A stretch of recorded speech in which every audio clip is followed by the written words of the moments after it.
Pour bien répondre aux besoins des entrepreneurs du Québec, on a décidé avec le comité stratégique de la Maison des entrepreneurs du Québec de faire une étude nationale des besoins de perfectionnement. Cette étude-là consiste en fait, d'une part, à faire une revue de littérature sur est-ce qu'il y a déjà eu des démarches de cette nature-là pour justement cibler des questionnaires qui auraient été développés pour s'inspirer d'énoncés de besoins, qui sont en fait ce qui crée le cœur du questionnaire, c'est les énoncés.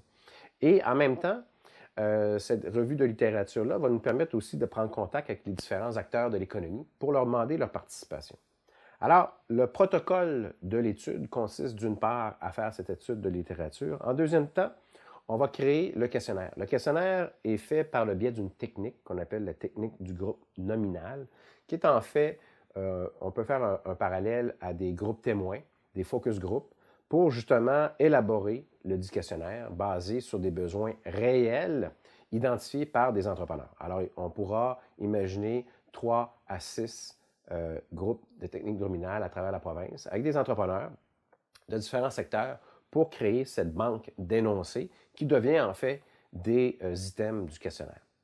À ce questionnaire-là, une fois qu'on aura élaboré la banque, on va le construire selon une méthodologie qu'on appelle l'analyse, la concept-analyse de besoins, qui donne une approche systémique, qui s'inspire des grands courants, entre autres du MIT avec Cingé, Fifth Discipline, qui est l'organisation apprenante.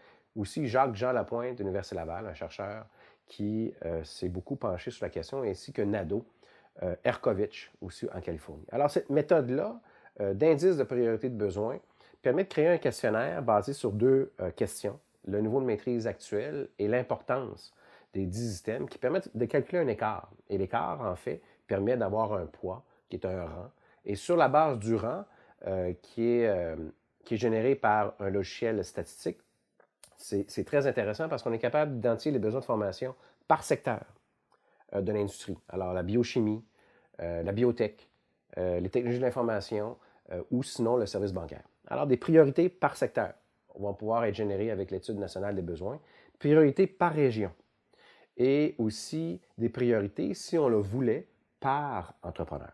Alors, l'idée est d'avoir des besoins de formation prioritaire nationale, mais régionale, et de pouvoir réagir concrètement dans un plan d'action sur chacune de ces priorités-là de façon systémique et aussi verticale par région et par intérêt des différents acteurs de l'économie.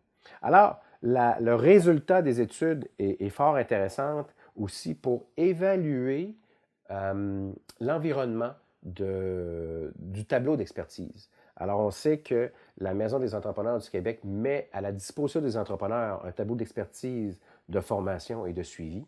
Alors, on va aussi en même temps, dans cette étude d'évaluation, l'interface du dit outil pour justement améliorer, si on veut, ce qu'on appelle le côté intuitif de l'utilisateur à travers l'environnement de la plateforme.